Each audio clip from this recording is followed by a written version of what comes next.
Jokowi itu merekrut 6 orang katanya, itu untuk proses di KPUD DKI waktu mau pendaftaran jadi gubernur. 6 orang timnya ya. Nah, tim 1 itu 4 orang, itu mulai persiapan sampai pendaftaran.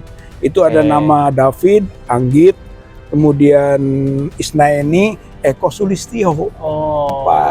Nah, itu Widodo yang ngomong. Widodo cerita tentang 2012 gitu. Tapi 2015 terjadi penangkapan 8 orang yang jadi tersangka di Pasar Pramuka. Berarti ini ada rangkaian, ada rentetan.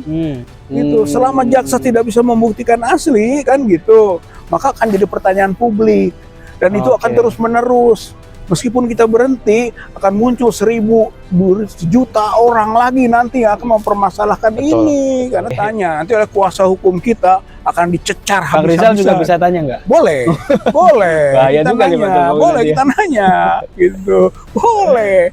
Jadi Pak Jokowi, nah inilah pertimbangan Pak Jokowi, berani nggak? Kita tantang malah, berani nggak masuk ke ruang sidang? Assalamualaikum warahmatullahi wabarakatuh, teman-teman. Waalaikumsalam warahmatullahi wabarakatuh. Saya dengan Bang Rizal Fadilah, salah satu dari 8-3 tersangka dugaan ijazah palsu Pak Jokowi, dan hari ini kita di Polda Metro Jaya. Ya, Bang Arif. Dan sekitar 3 hari yang lalu, apa yang disampaikan oleh Pak Budi, Humas Polda Metro Jaya, menyampaikan bahwa berkas perkara kasus dugaan ijazah palsu Pak Jokowi sudah dilimpahkan kembali ke Kejaksaan. Nah, ini mumpung ada salah satu yang ada di dalam berkas itu, kita minta tanggapannya. Bang Rizal, tanggapannya gimana, Bang? Ya, saya kira perlu diuji juga ya tentang baik kebenaran maupun respon dari pihak Kejaksaan Tinggi, gitu ya. Bahwa memang sudah dikembalikan ke Polda, iya. Kemudian sudah melakukan proses, iya. Nah, kemudian katanya, kalaupun iya gitu kan, dia telah mengembalikan, toh menunggu juga respon dari pihak Kejati tentang statusnya PS21 atau dikembalikan lagi. Bisa ya? Bisa, kembalikan lagi, ini kurang lengkap lagi, bisa. Makanya sering disebut bolak-balik itu, gitu. Karena perimpahan berkas perkara sering bolak-balik, bisa terjadi gitu. Atau itu gitu kan. Yang kedua tentu saja di sisi lain ada penilaian sebetulnya tidak layak lah gitu kan untuk diteruskan gitu kan, sehingga ada yang menyatakan bisa di SP3-kan gitu kan, bahkan bisa dimintakan dituntut dan sebagainya kan untuk itu. Tapi juga di sisi lain ada pandangan, jalan aja deh kalau memang benar gitu kan, benar keyakinannya kepolisian dan mungkin kejaksaan juga, ya silakan saja proses gitu kan, bahkan sampai ke persidangan, sehingga nanti ruang persidangan ruang publik. Jadi biar masyarakat yang tahu. Cuman di situ jaksa sekarang punya kewajiban untuk bisa membuktikan apa yang dipertanyakan oleh masyarakat tentang status ijazah Jokowi asli atau tidak. Sebab itu sudah disita kan oleh pihak Polda, baik ijazah SMA maupun S1 yang tanda kutip UGM, tanda kutip ya. Jadi masih ada beberapa kemungkinan ya, bisa P21, bisa juga dikembalikan lagi ya. Bisa. Nah, ini pertanyaannya, kalau seandainya seandainya dikembalikan dulu, ada batas waktu nggak ya pengembalian itu, harus berapa kali revisi bahasanya ya? Ya, sebenarnya nggak ada juga tapi batas waktu itu, makanya sekarang terjadi perdebatan itu, menyatakan untuk sekarang saja mengembalikan ke Kejaksaan Tinggi sudah lewat waktu. Nah, makanya itu Bang, kemarin katanya 14 hari kan. 14 hari harus cepat-cepat. Nah, itu baru KUHP yang baru. Gitu ya. Nah, disinilah polisi mengatakan kita pakai KUHP yang lama. Gitu. Jadi itu debatable di situ ya. Tapi katakanlah seperti tadi, sebenarnya yang perlu dilihat oleh pihak kejaksaan, apa memang secara prosedur benar gitu kan, secara formil, baru secara materialnya gitu kan, tentang deliknya dipenuhi nggak unsurnya. Kalau pihak kejaksaan mengatakan secara formil salah prosedurnya gitu kan, kejaksaan yang menentukan, yang gitu menilai kan, ya, ya dia mengembalikan dan mungkin bisa tidak menerima lagi gitu. Atau yang kalau kedua, tidak menerima lagi bahasanya apa nanti jadinya? ya tidak bisa dilanjutkan, Oh, gitu, selesaikan. berarti P19 atau ya kayak SP3 jatuhnya apa kayak gimana? bus patah saja. P21. Jadi, Kan kalau P21 katanya sudah P19 abadi. bisa itu Bang. Nggak Secara bisa, prosedur hukum maksudnya. ditolak itu nggak Oh. bisa. Kejaksaan itu nggak wajib untuk menerima semua yang Nggak wajib melanjutkan ya? Melanjutkan. Oke. Kalau memang nggak layak gitu kan, secara prosedur salah, kemudian secara material tidak memenuhi unsur menurut kejaksaan, bagaimana dia nanti menuntut? Kan di depan persidangan, Oke. dia akan kesulitan menuntut JPU ketika menuntut kesulitan, lebih baik tidak terima. Buat memang dipaksakan juga nggak bisa kan gitu. Jadi sangat kemungkinannya bisa kembali perbaiki, bisa kembali tidak kembali lagi. Oke. Tapi kalau misalnya nih ya, misalnya tadi seperti skenarionya Bang Rizal misalnya ya, misalnya dikembalikan terus nggak diterima lagi sama kejaksaan. Tapi kan Bang Rizal dan kawan-kawan ini sudah ibaratnya apa ya, sudah waktu, tenaga, apalagi ini harus wajib lapor, ini kan kerugian kan, baik secara material maupun moral mungkin bisa jadi ya. Diomongin banyak orang, kan Kurnia, ada Bang Rizal, ada Bang Rustam, ada Pak Roy, ada Dr. Tifa yang sekarang nih. Nah ini gimana nanti prosesnya kalau seperti saya itu, kira kesalahannya ada di mana gitu kan. Kalau memang kita dikembalikan kan berarti tidak terbukti. Oke. Berarti itu laporan palsu.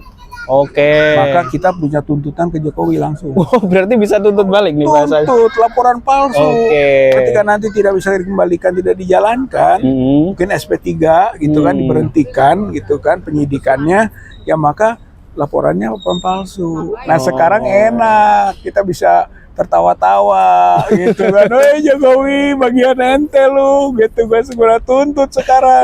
Dan itu mah pembuktiannya gampang gitu mah, nggak usah susah. Dengan ditolaknya ini itu bukti gitu. Itu paling mudah membuktikannya untuk menuntut balik atas dasar pelaporan palsu. Oke. Ngomong-ngomong ini soal Pak Jokowi, kemarin kan kita lihat di salah satu video ya, video salah satu termulah bahasanya, yang habis rapat dengan Pak Jokowi katanya 1 jam, dan katanya Pak Jokowi marah sampai gebrak meja. Bang Rizal nonton nggak video itu? Iya, ada satu podcast. Jadi satu podcast itu dia ada salah satu pendukungnya Jokowi yang ikut rapat. Katanya marah lah Pak Jokowi karena nggak sesuai waktu. Iya. Dan ini prosesnya lama banget. Nah, gimana itu Bang? Kenapa itu?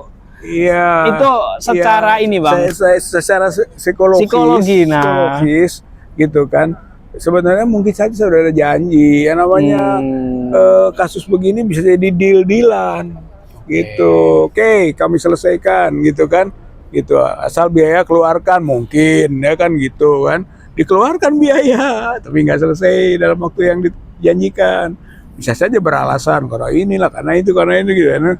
Ya pasti marah juga kalau kita aja gitu kalau misalnya dijanjikan dugaannya begitu gitu kan. Tapi yang jelas sebenarnya sudah harus yang bersangkutan harus sadar dong bahwa ini masalah ini masalah publik yang memang diragukan tentang status ijazah palsu, ijazah asli saya palsu gitu kan, diragukan ini gitu kan. Bahkan dugaan ijazah palsunya kuat. Sampai sekarang sudah ada dugaan yang lebih kuat lagi tentang proses pembuatan. Ini yang Bang Rizal kemarin laporkan. Makanya di Bareskrim, saya lapor ke Bareskrim. Karena indikasi ada, bahkan bukti-bukti sudah kita sampaikan gitu kan. Walaupun bukti itu harus tindak-lanjuti oleh kepolisian, makanya Dumas kita pengaduan masyarakat mengadu gitu. Ini ada ini yang mencurigai pembuatan itu di Pasar Pramuka. Dokumennya Jokowi bukan hanya ijazah, dokumen lain mungkin waktu proses pendaftaran di KPUD DKI dan juga waktu Pilpres di KPU pusat gitu kan. Selidiki dong gitu, karena indikasinya kuat gitu. Itu pengaduan kita kemarin gitu. Nah sejauh apa Bang sekarang prosesnya setelah diadukan itu? Ya memang belum ada gitu, tapi kita juga yakin gini ya, mudah-mudahan ya, ini harapan karena kita pasti percaya kepada penegak hukum ya gitu kan. Kayak dulu waktu kita mengadukan masyarakat waktu TPUA gitu kan. Waktu masih ada Pak ES Masih dulu ada ya. PE. Masih Terus, eksis. masih eksis. Terus Itu gitu kan, walaupun nggak ikut-ikut. nggak ikut konpres ya, tapi kan langsung. atas persetujuan Ya, dulu. nggak ikut anu lah, terlibatnya masif nggak gitu kan. Nah tapi jalan lah. Waktu itu juga kita akhirnya ada surat perintah penyelidikan ya dari kepolisian tuh 6 bulan kemudian. Tapi Oke. katanya itu kan kami juga berjalan katanya sebelum ini. Gitu. Nah, kita juga Walaupun 6 bulan ya. walaupun 6 bulan nggak jalan gitu kan. Nah, Iya, kita iya. juga harapannya kita mengadukan 1 pekan yang ke belakang jalan juga dia harapannya gitu Oke, ya. oke. Tapi kalau enggak juga kita mau masukin lagi loh bukti-bukti baru. Apa yang sekarang bukti Bang Rizal dapetin? Saya kira ini yang cukup penting yaitu hasil dari kesaksiannya Widodo di iNews. Widodo itu yang awalnya oleh Bukan Pak Joko Gator. Widodo.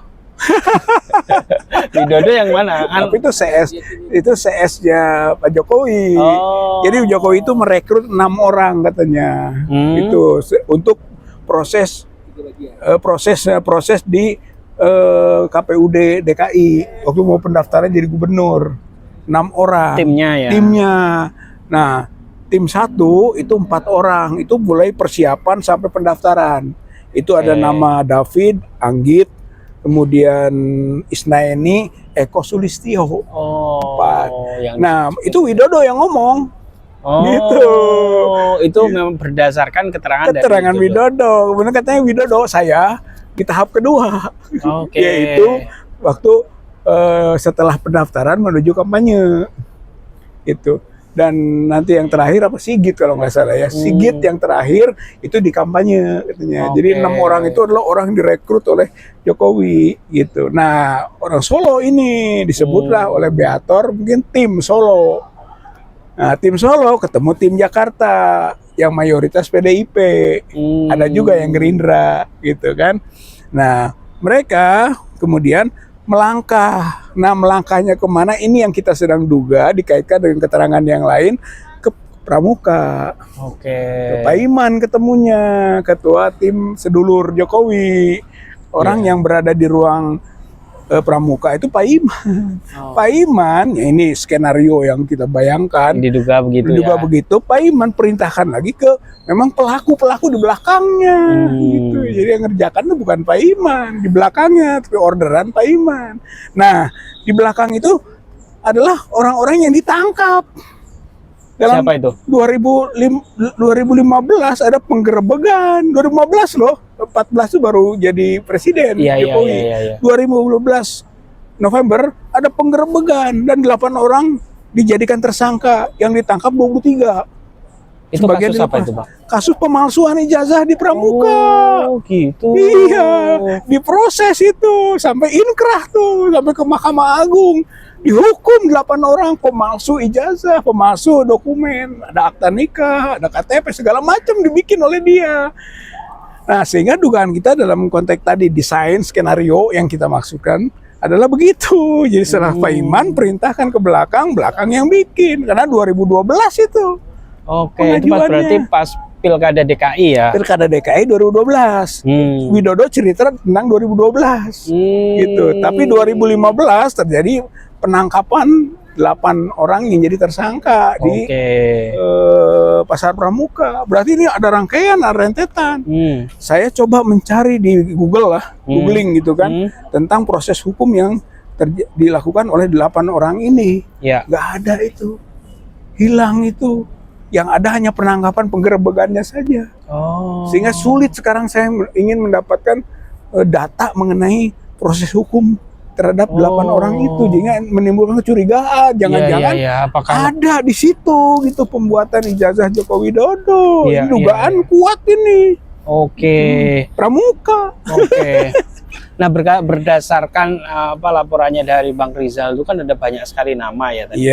Tadi Bang Rizal menyebutkan ada Eko Sulistyo, ada Pak Iman, dan ada beberapa orang yang lain. Nah, menariknya kan sekarang ini belum ada keterangan resmi dari mereka ya, baik itu belum bantahan. Sebetulnya harusnya cepat membantah kalau memang mereka Tidak, gitu dari orang-orang kita sebut. Walaupun ke laporan ke Barreskrimnya kita minta ada kualifikasi, nggak semua lo pelaku gitu. Oke. Ada keterlibatannya variasi, Oke. gitu kan. Di mana keterlibatannya Yuri Andrianto, misalnya kan ketua KPUD DKI, mana juga Prasetyo, gitu kan, PDIP yang punya peran besar, gitu kan. Mana juga nanti Pak Iman gitu kan, mana Eko Sulistyo ketua KPUD Surakarta yang juga kemudian jadi inti dari pendaftaran di DKI gitu.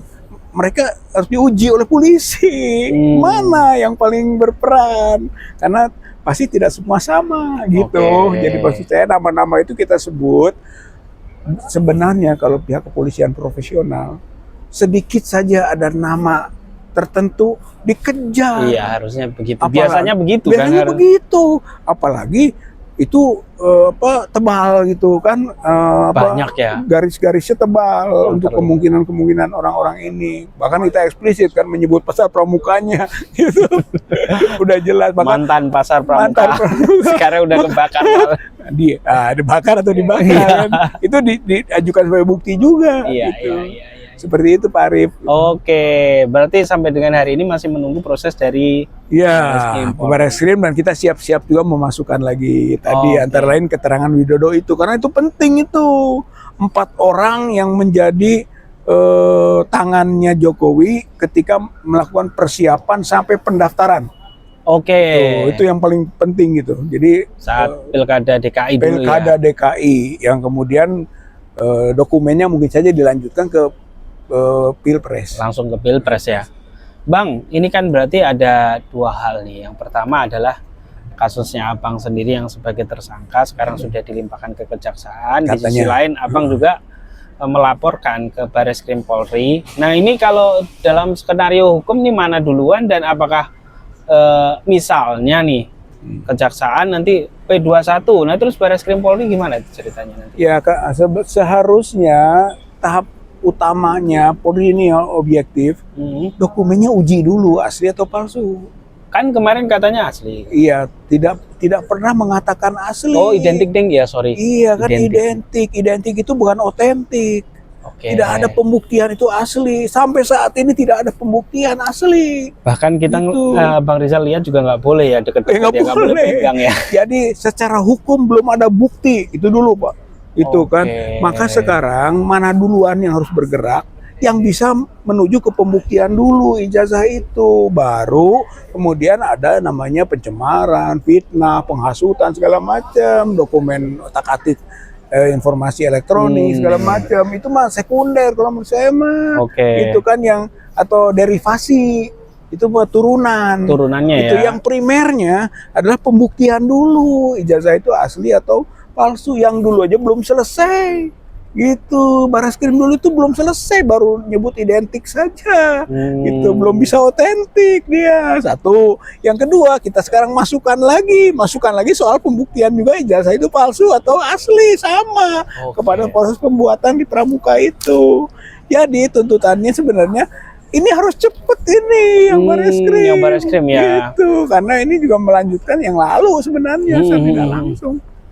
Bang, kalau seandainya ini ada skenario yang nggak tahu terburuk atau enggak ya buat Bang Rizal ya. Iya. Misalnya P21 dan tetap lanjut. Gimana? Saya nggak masalah. Nggak masalah. Karena walaupun menurut pendapat banyak orang ya tetap janggal, Bang.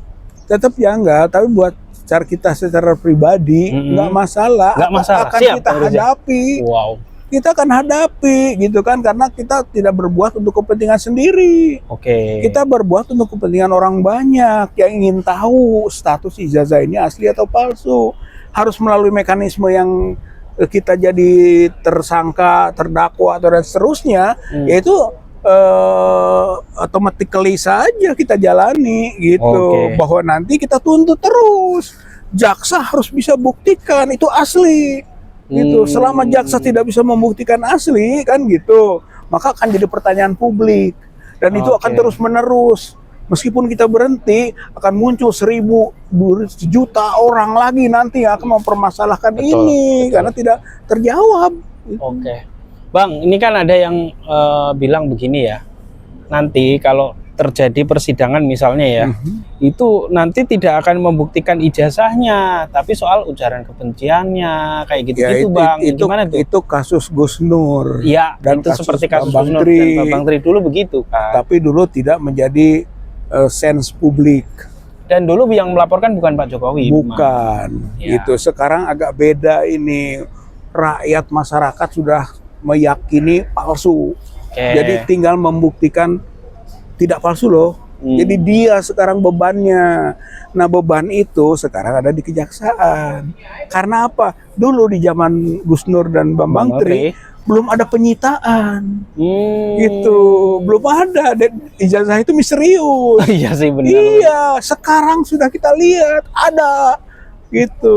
Bahwa ijazah itu ada. Tapi asli atau palsu itu masalah. Karena belum ada uji forensik yang dipublikasikan. Betul. Gitu. Jadi kalau menurut saya beda. Kalaupun nanti di proses persidangan beratlah pihak hakim dan jaksa untuk menutupi tentang dokumen itu. Berat itu. Berat, ya? Itu sangat berat. Dan itu sama dengan menghancurkan diri sendiri. Bunuh diri lah. hukum membunuh dirinya sendiri, lembaga hukum maksudnya. Itu berarti menyangkut juga eksekutif. Ya itu tanggung jawab Pak Prabowo juga ini, gitu kan, rezim ini. Berarti nanti Pak Jokowi misalnya ini ya, ini skenario lagi, kita kan belum tahu. Sorry Bu, maaf. Iya. Monggo Bu. Kita belum tahu nih. Apakah nanti wajib hadir nih Bang, atau bisa nggak diwakili? Nggak bisa. Kenapa tuh Bang? Karena ini pidana. Dulu nggak pernah hadir soalnya. Dulu berbagai persidangan yang. Iya, karena dia bukan pelapor. Karena pidana ini kan, kalau yang perdata nggak hadir, dia bisa diwakili oleh kuasa hukum. Perdata. Kalau pidana bisa tidak hadir kalau bukan pelapor. Gitu. Ini pelapor masalahnya Jokowi. Kalau pelapor masa tidak hadir? Satu. Yang kedua, keliru sekali kalau ada ungkapan dari pihak kuasa hukumnya atau pendampingnya mengatakan nanti Pak Jokowi akan menunjukkan ijazahnya. Kayak nggak ngerti hukum aja. Yang nunjukin ijazah bukan Pak Jokowi nanti, yaitu jaksa penuntut umum. Itu. Jadi kalau dia kan mengatakan ijazah SD, SMP, SMA akan ditunjukkan, dari mana? Kemungkinan SD iyalah, SMP iyalah. Tapi yang SMA dan yang S1 itu disita oleh pihak Polda. Jadi nanti yang menunjukkannya jaksa, bukan Pak Jokowi lagi. Itu apa ya, pencitraan itu. Berarti secara prosedur nanti ya Pak Jokowi sebagai saksi apa gimana bahasanya? Dia saksi pelapor. Disebutnya saksi pelapor. Berarti justru Pak Jokowi nanti yang ditanya-tanya. Tanya. Nanti oleh kuasa hukum kita akan dicecar habis-habisan. Bang Rizal juga bisa tanya nggak? Boleh. Bahaya kita juga nanya. Boleh kita nanya. Gitu. Boleh. Jadi Pak Jokowi, nah inilah pertimbangan Pak Jokowi, berani nggak? Kita tantang malah. Berani nggak masuk ke ruang sidang? Gitu. Jangan hanya kita yang ditantang untuk siap. Kita nggak siap. Ntar alasan sakit terus ke Penang nanti Bang. Enggak ya Bang ya? Iya. Jadi misalnya berapa ini Mas? Bang Rizal tetap optimis berarti ya, mau P21 atau tidak masih tetap Insya Allah, karena kita tadi berangkatnya dari paradigmanya bukan kepentingan pribadi gitu kan. Kepentingan kita merepresentasi masyarakat yang sedang mempertanyakan apakah ijazah Jokowi palsu atau asli. Jadi sampai situ. Siap. Baik, terima kasih Bang Rizal Fadilah. Terima kasih teman-teman yang nonton. Begitulah perspektif dari Bang Rizal ya. Artinya mau P21 mau kagak, Bang Rizal jalan terus. Terima kasih yang sudah menonton. Wassalamualaikum warahmatullahi wabarakatuh. Waalaikumsalam warahmatullahi wabarakatuh.